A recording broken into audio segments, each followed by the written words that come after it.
Alhamdulillahi nahmaduhu wa nasta'inuhu wassalatu wassalamu ala sayyidina Muhammad wa ala alihi wa sahbihi ajma'in. Qala subhanaka la ilma lana illa ma 'allamtana innaka antal alimul hakim. Hasbunallahu wa ni'mal wakeel wa la hawla wa la quwwata illa billahil aliyyil 'azim. Rabbana anfa'na ma 'allamtana wa 'allimna ma 'allamtana wa warzuqna min nabiyyin wa hifdzal mursalin wa ilham al-malik muqarrabin ya rabbal alamin. Al-Fatihah. Billahi minasyaitonir rajim. Bismillahirrahmanirrahim. Alhamdulillahi rabbil alamin. Maliki yaumiddin. Iyyaka na'budu wa iyyaka nasta'in. Siratal mustaqim siratal ladzina an'amta 'alaihim ghairil maghdubi 'alaihim waladdallin. Amin. Bismillahirrahmanirrahim. Qala mu'allifun rahimahullahu ta'ala wa nafa'ana bi ulumil fiqh. Amin. Bismillahirrahmanirrahim. Wa lamman qasamu ila balidin la yafham bit tafhim illa ba'da ta'dil tawil min al mu'allim wa ila dhakiyin yafham bi adna ramzin wa isyaratin wa ila kamlin tanba'ithu bin nafsi haqa'iqul umur bidun ta'lim.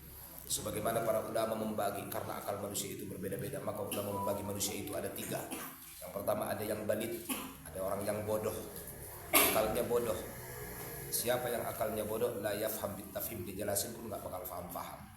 Illa ba'da ta'bin tawilin minal mu'allim, kecuali setelah gurunya capek, itu namanya balid. Jelasin sekali nggak paham, jelasin dua kali tak paham, jelasin tiga kali tak paham, nggak paham-paham. Begitu gurunya mulai putus asa, gurunya paham dikit, itu namanya balid. Kemudian yang kedua, ila dhakiyin, ada orang yang cerdas, yafham bi adna rumzin wa isyaratin, meskipun diberi rumus dan sedikit isyarah, maka dia akan memahami apa yang dijelaskan oleh gurunya, itu namanya dhaki. Biasanya IQ-nya di atas 100 itu. Wa ila kamilin tanba'ithu bin nafsi haqa'iqul umur bidun ta'lim. Dan kemudian ada golongan yang ketiga, enggak perlu belajar, bahkan akan muncul pemahaman, enggak perlu dia duduk di bangku sekolah, itu namanya ilmu ladunni ataupun ilham. Yang dalam Al-Quran Allah berfirman, wa'alamu min ladunna ilma yu'til hikmata man yasha. Itu orang-orang yang Allah Ta'ala ajarkan ilmu dengan ilham, tanpa ada guru, tanpa ada mediatornya, tanpa ada penyampainya, tapi Allah Ta'ala berikan pemahaman kepada dia. Jadi manusia itu dibagi kepada tiga karena borizahnya beda-beda. Berangkat dari pembahasan itu ya, karena akal manusia itu beda-beda dilahirkan. Ada yang akalnya adalah badid, badid itu artinya adalah bodoh, dijelaskan susah paham, kecuali gurunya sudah mulai putus asa baru dia paham. Yang kedua ada rajin, nggak perlu penjelasan yang panjang tapi dia gampang paham. Kemudian yang ketiga nggak perlu belajar, itu adalah para nabi-nabi, para rasul yang Allah Ta'ala berikan ilham kepada mereka. Kama qala Allah Ta'ala, hal ini digambarkan dalam firman Allah Subhanahu wa Ta'ala, yakadu zituha ayyudhi'u walau lam yamsashu walau tamsashu nar nurun 'ala nur. Dia perumpamaannya bagaikan minyak yang bercahaya, kalaupun tidak disentuh oleh api tapi tetap dia punya cahaya. Ini orang-orang yang Allah Ta'ala berikan hikmah ataupun Allah Ta'ala berikan pemahaman kepada mereka. Jadi dia gak usah dinyalain minyaknya saja sudah punya cahaya. Gak usah minyaknya itu maksudnya digabung dengan api, minyaknya saja sudah menghasilkan pelita maksudnya. Itu orang gak perlu belajar pun tapi bakal paham, itu makomnya. Wadzalika, dan yang ada pada ayat ini maksudnya adalah mithlul anbiya alaihi wassalam, itu adalah makomnya para nabi-nabi, para anbiya'nya alaihi wassalam. Kenapa yattadihu lahum fi bawatinihim umurun ghamidhatun min ghairi ta'allumin wa sama'in. Karena mereka itu jelas dalam batin mereka segala permasalahan itu yang ghamidhah, yang tertutup sekalipun, min ghairi ta'allumin wa sama'in, tanpa ada belajar pun, tanpa ada sama dari guru pun, mereka akan tetap faham karena memang Allah kasih kepada mereka kelebihan yang dinamakan dengan ilham. Jadi dalam Al-Quran ini yang digambarkan adalah kelasnya para nabi-nabi, klasifikasinya para anbiya-anbiya yang mereka nggak perlu belajar, maka minyaknya saja sudah bisa menghasilkan cahaya, nggak perlu api. Demikianlah kelasnya dan klasifikasi para anbiya yang mereka itu yattadi' lahum fi bawatinihim umurul ghamidhah. Segala perkara yang tertutup akan jelas dalam batin mereka, kalaupun tidak ada ta'allum dan tidak ada sama dari seorang guru atau dari seorang mediator. Maka wa yu'bar an dzalika bil ilham, inilah yang dikenal dalam istilah ilmu tasawuf dengan ilham. Itu ilham itu wa 'allamnahu min ladunna ilma yu'til hikmata man yasha. Dari kami yang mengajarkan ilmu kepada dia, Allah memberikan hikmah kepada siapapun yang dikehendaki. Wa 'an mithlihi, dan dengan inilah ubiran Nabi sallallahu alaihi wasallam haitsu qala, atau abbaran Nabi sallallahu alaihi wasallam haitsu qala, sebagaimana digambarkan Nabi dalam sebuah sabdanya, ini yang ilham nih. Mana? Inna ruhal kudus, ruh kudus, malaikat, nafatha fir'ati, meniupkan ke dalam kalbuku. Artinya Allah kasih ilham kepada aku. Allah kasih ilham kepada aku. Apa yang dikasih ilham itu? Ini nih, yaitu nasihat ataupun sebuah riwayat yang dimana riwayat ini bukan munculnya daripada baginda Muhammad tapi datangnya adalah daripada Jibril, bukan ketemu tapi nafatha, berarti munculnya dari Nabi, tanpa ketemu dengan malaikat Jibril, namanya ilham. Hadis yang kita baca dalam kitab Mukhtar al-Hadis, apa itu ahbib man ahbabta fa innaka mufaraqah, cintailah siapapun yang Anda cintai karena setiap yang Anda cintai dan Anda akan dipisahkan. Wa'ish ma syi'ta fa innaka mayyitun, hiduplah semaumu, pada saatnya kamu akan mati. Wa'mal ma syi'ta fa innaka majaziyun bihi, lakukan apapun yang Anda mau, tapi jangan lupa setiap apapun yang kita lakuin ada konsekuensi. Ya, ini yang ngajarin siapa? Ya kan? Ini dari Allah, ilham.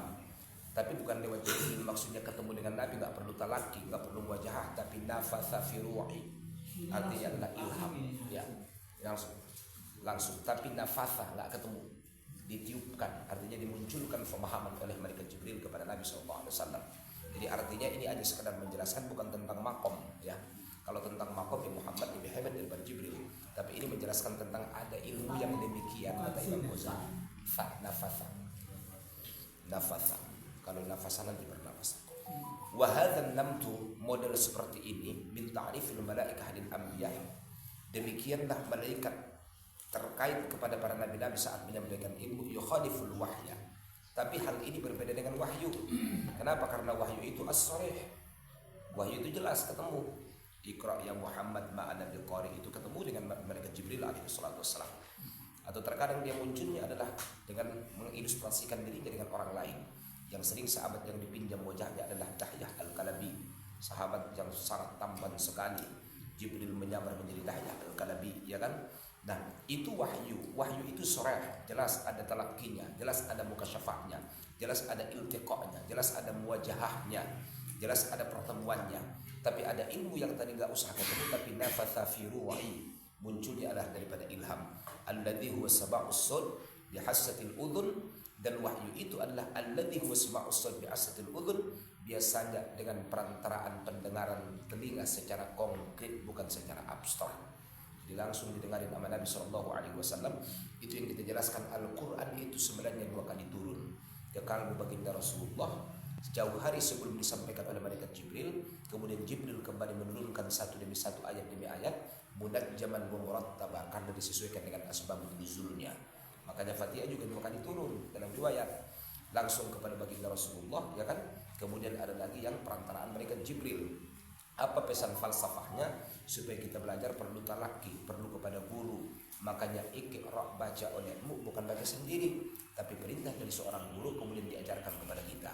Ini bukan bicara tentang makom Nabi, tapi dalalahnya yang kita ambil adalah belajar itu mesti begitu, itulah maksudnya.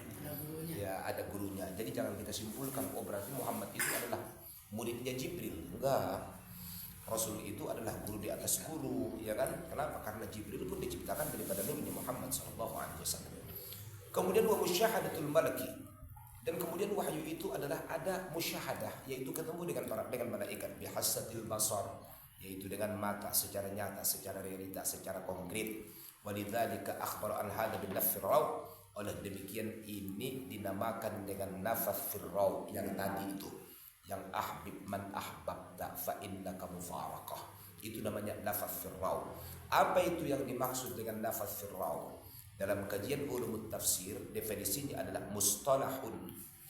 Saya baca saja definisinya, mustalahun, yaitu yasifu ihda suwaril wahyil haqiq al-haqiqi alladhi awha Allah ta'ala ila Nabi Muhammad sallallahu alaihi wasallam haitsu yaqsud bin nafas, yakni adalah liqa'ul wahyi au ilham fil qalbi, yaitu datangnya wahyu bukan dari baginda, bukan daripada malaikat Jibril, tapi ditiupkan ataupun difahamkan ke dalam batin Nabi sallallahu alaihi wasallam, atau ini yang dikenal dengan istilah ilham.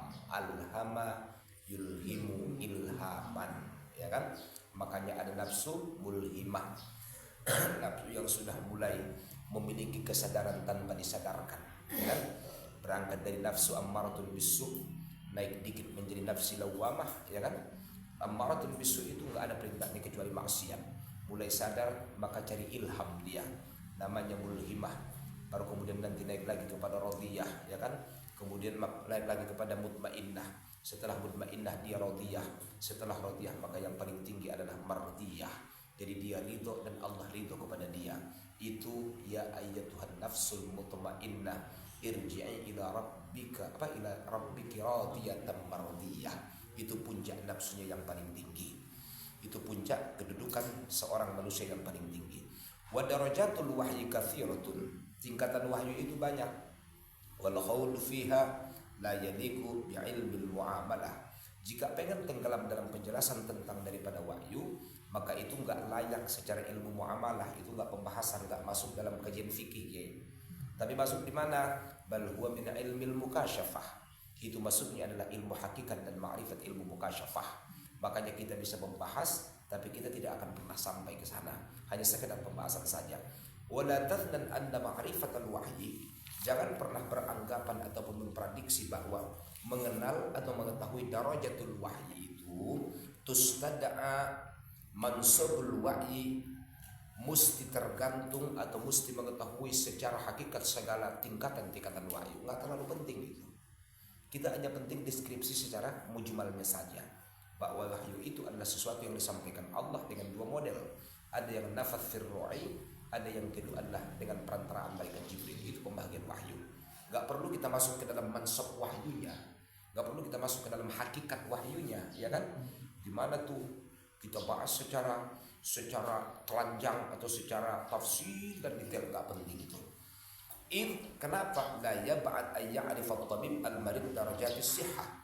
Karena untuk mengetahui derajat kesehatan itu enggak mesti semuanya dokter. Ada yang bukan dokter juga dia tahu. Kemudian wa ya'lamul alim al-fasik darajatul adalah. Bahkan seorang yang fasik pun, orang yang alim tapi fasik, dia tahu bagaimana barometer sebuah keadilan kalaupun dia belum adil. Ya kan? Kalaupun kita tahu ilmu tentang wahyu, enggak mesti kita dapat wahyu, Kiai. Kalau kita mesti dapat wahyu, itu yang banyak orang mengaku sebagai nabi, tukang pangkas jadi nabi, ya kan? Ya kan? Namanya si Tukimin jadi nabi. Akhirnya kalau orang salawatan lucu katanya Allahumma sholli ala Muhammad, Allahumma sholli ala Tukimin, nggak cocok, ya kan? Kenapa? Karena dia pikir maksudnya mesti khaut kepada wahyu, nggak perlu. Sama dengan dokter, ya kan? Dokter juga nggak mesti dia tahu semua, bahkan ada orang yang lebih tahu daripada dokter. Nah, makanya nanti akan ada kaidahnya. Wa in kana khaliyan anha, kalaupun maksudnya orang alim itu bukanlah orang yang adil, tapi orang alim itu pasti tahu derajat daripada sebuah keadilan. Fal ilmu syai'un, maka ilmu itu sesuatu. Kemudian wa wujudul ma'lum syai'un akhar, sementara yang diketahui itu juga adalah sesuatu yang lain. Jadi artinya apa? Ya kan? Ilmu dan maklum itu beda. Ilmu adalah pengetahuan, alatnya, medianya. Maklumun itu adalah sesuatu yang dihasilkan oleh ilmu, nggak bisa digabungkan dua-duanya. Jadi artinya nggak semua orang yang mengetahui itu mesti dia bisa masuk ke dalam apa yang dia ketahui, ya kan? Contoh kita tahu mukjizat baginda Muhammad SAW bisa membanyakkan makanan yang sedikit. Nggak usah berusaha untuk membanyakkan makanan yang sedikit, Kiai. Kenapa? Karena al ilmu syai'un wal ma'lum syai'un akhar. Ilmu itu sesuatu dan yang diketahui oleh ilmu itu adalah judulnya lain lagi atau sesuatu yang lain.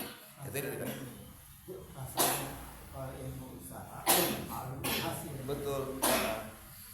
Maka berarti falakul laman arfan nubuwah wal wilayata kana nabiyan wala waliyan. Tidaklah mesti orang yang mengenal ilmu kenabian atau ilmu kewalian mesti menjadi nabi dan mesti menjadi wali. Enggak mesti, Kiai. Ya kan? Mentang-mentang dia tahu ilmu kenabian seperti apa, kemudian dia berusaha untuk jadi nabi, nggak bisa. Kenapa? Horizonnya udah beda. Kita balik lagi kepada pemahaman yang pertama, ini tentang akal. Karena manusia itu kan dibagi kepada tiga tadi kan, ada yang balid, ya kan?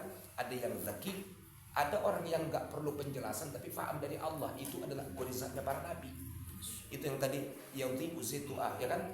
Yaitu minyaknya aja sudah bercahaya, nur fauqa nur. Kenapa? Karena dia adalah cahaya di atas cahaya. Dan itu kelasnya para anbiya. Makanya Imam Ghazali menyampaikan bahwa falakullu man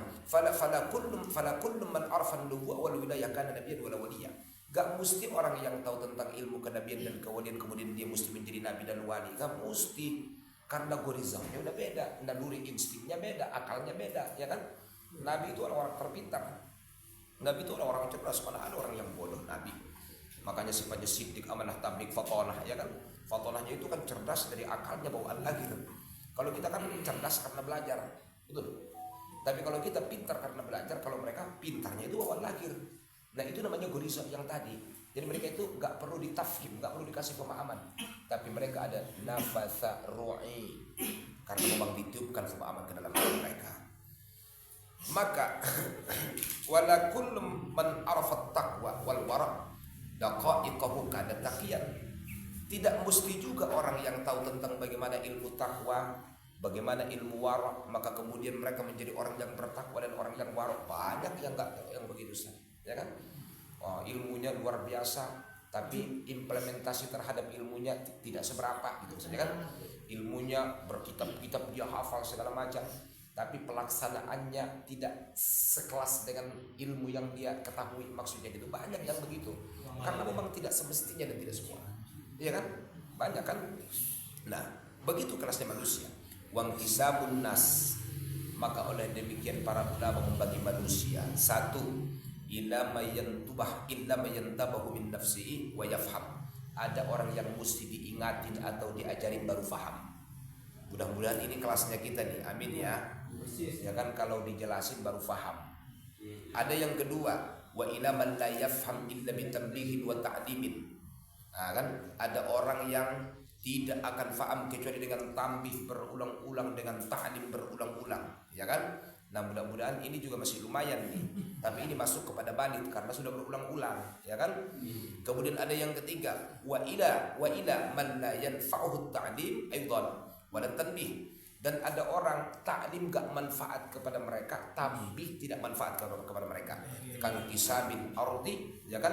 Seperti sebuah bumi, ila ma yujtama fi ilma'u, kepada bumi yang mengandung air, atau untuk supaya bisa bumi ini mengeluarkan air, maka fayuqwa fayatafajjar binafsi uyula, maka dia akan kuat tembakannya dan akan terpancarlah air daripada diri dia. Kenapa? Karena memang gorizonya di bawah tanahnya sudah ada air. Ada yang begitu. Karena kecerdasannya, maksudnya memang akalnya dari sononya udah pintar, maka nggak usah banyak penjelasan pun aman dia. Atau bahkan nggak perlu penjelasan. Ini kelasnya para nabi yang pertama, yaitu bumi yang menyimpan air, tak usah kita paksa, tak usah kita gali, tak usah kita suburkan, tak usah kita kasih mesin segala macam, maka dia akan menjadi air, mata air yang memancar. Ini namanya ilmu laduni yang tadi. Itu yang kelasnya orang yang nggak perlu penjelasan tadi, ya kan? Ada yang kedua, contoh bumi atau ilustrasi bumi gini, wa ila ma yahtaju ila al-hafr yakhruja ila al-qadawat. Kemudian ada bumi nggak perlu digali, ya kan? Nggak perlu digali untuk mengeluarkan atau untuk dioper kepada konawat. Konawat itu selang pipa, Ustaz. Nah, konawat itu selang. Makanya kalau channel TV, ya kan, itu kan selang TV maksudnya. Bahasa Arabnya qanat televisiun. Ayul qanat tusyahid. Channel apa yang Anda tonton, ya kan? Syahadul qanat RCTI. Aku menonton RCTI. Ayul syahad ayyul qanat tusyahid, ya kan? Syahadul musalsalah fi TPI, kalau dulu TPI ya, atau fi Indosiar lah. Aku menonton film sinetron itu musalsalah karena terus bersambung, musalsal, betul. Bahasa Arabnya musalsalah. Nah, ada contoh bumi atau ilustrasi bumi itu tidak perlu kita gali untuk dioper menuju selang-selangnya atau pipa-pipanya.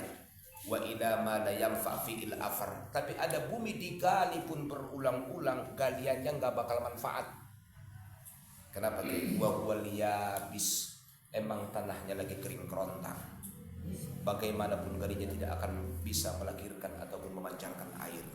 Itu perumpamaan saja kepada contoh yang sama tadi. Ada yang balit, ada yang daki, ada yang tidak perlu dia penjelasan, tapi Allah ajarkan langsung, nufitha fi ru'i, ditiupkan ke dalam hati. Itu cuma perumpamaan dan istilah.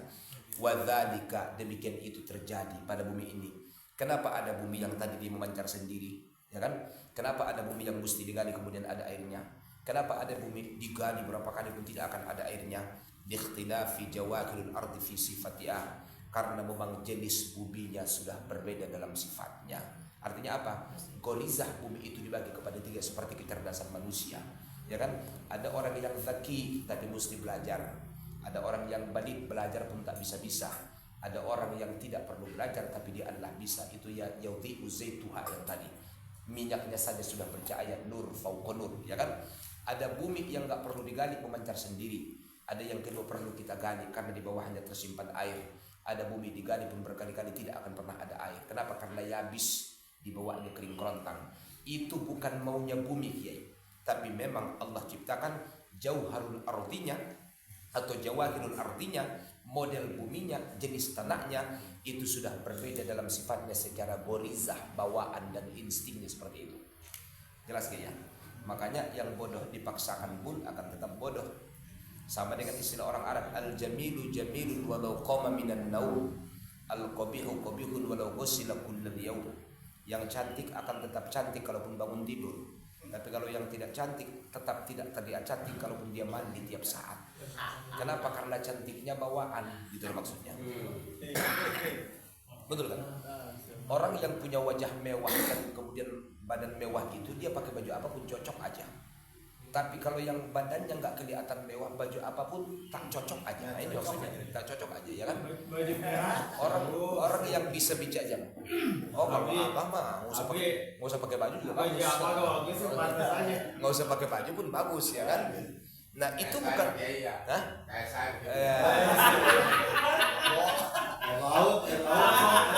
Itu kopiun.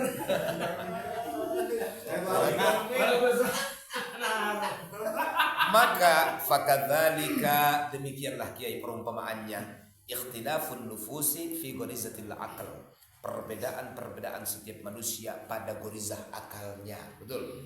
Makanya jangan kita memaksa anak kita untuk paham, Kiai. Kewajiban kita untuk mengajarkan.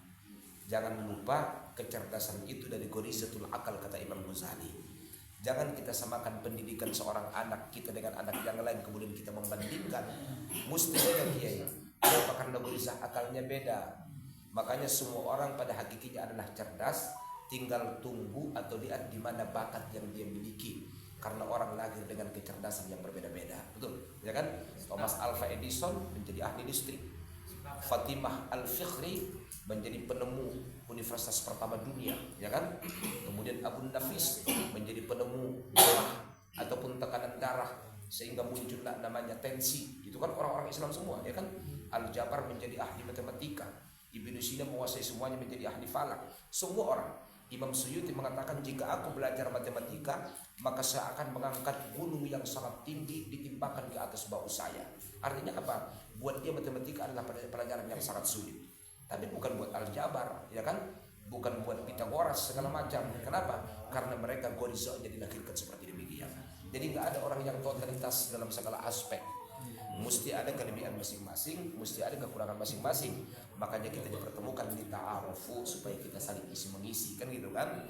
Nah, fakadzalika ikhtilafun nufus fi ghazwatil aql wa yadullu ala tafawutil aql min ji'atin naql. Kalau pengen tahu yang lebih jelas, kata Imam Ghazali, dalilnya tentang perbedaan akal manusia itu ini dari naqalnya. Mana? Ma ruwiya, sebagaimana diriwayatkan anna Abdullah bin Salam, bahwa si Abdullah bin Salam ini, Abdullah bin Salam sebelum masuk agama Islam namanya Husain bin Salam. Setelah masuk agama Islam Nabi ganti menjadi Abdullah bin Salam. Beliau adalah aliman Yahudi, seorang yang alim dari kalangan Yahudi Madinah, yang beliau telah membaca kehadiran Muhammad SAW. Maka beliau termasuk orang pertama yang beriman setelah Mus'ab bin Umair diutus ke kota Madinah menjadi duta. Beliau enggak terlalu panjang usianya, wafat pada tahun 43 Hijriah, tapi beliau menghafal semua kitab-kitab samawi. Jadi beliau menunggu kedatangan Muhammad. Makanya beliau sudah Islam secara hakiki, dalam artinya kalaupun belum mengucapkan dua kalimat syahadat. Namanya Abdullah bin Salam. Kelas beliau termasuk dengan Wahab bin Munabbih, ya kan? Kelas beliau sama siapa teh? Satu lagi Wahab bin Munabbih. Pokoknya orang-orang yang menghafal ada tiga kan, Abdullah bin Salam, Wahab bin Munabbih, kemudian satu lagi siapa? Yang mereka menghafal atau mengetahui semua isi dari kitab-kitab samawi. Betul, mereka yang tahu sejarah-sejarah dari sejarah perang kenabian.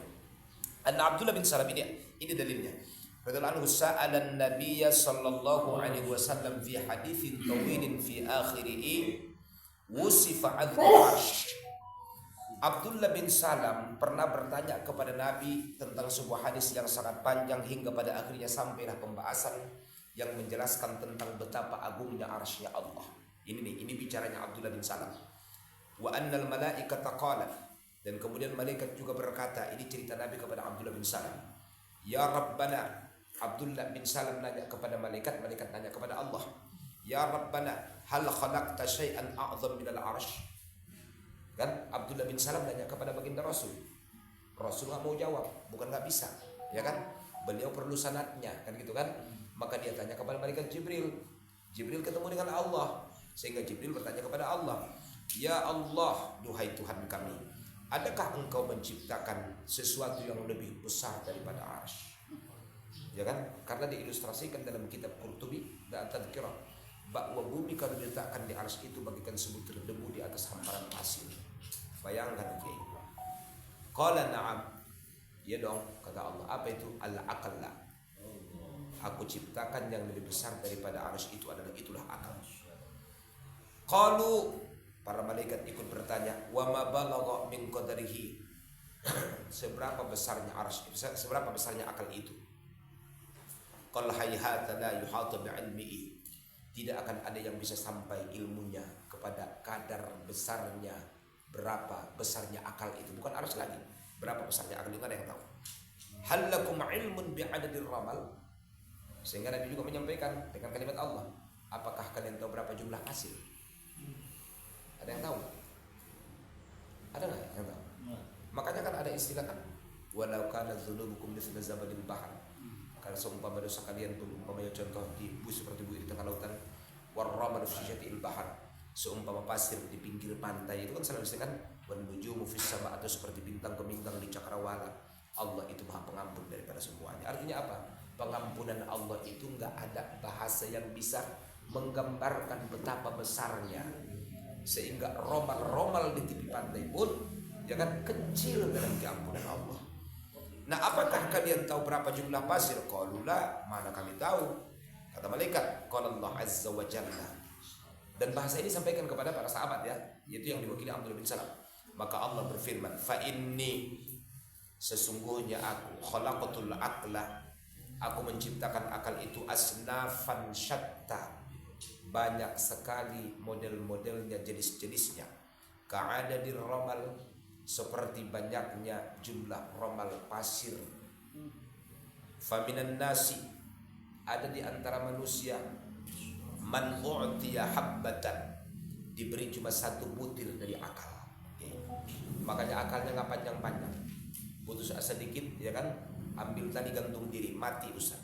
Kok bisa begitu? Karena dia a'tallahu alaihi habbatan minal akal, Allah cuma kasih kepada dia satu butir akal.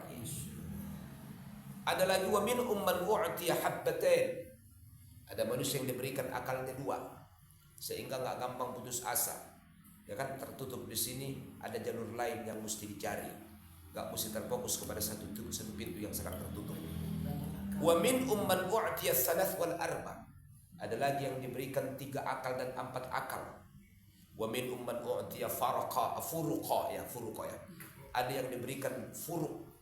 Apa itu furuk? Satu kompi gede, akalnya banyak anggotanya, di atas 4. Wa min umman u'tiya wasaqa, ada yang diberikan satu wasak.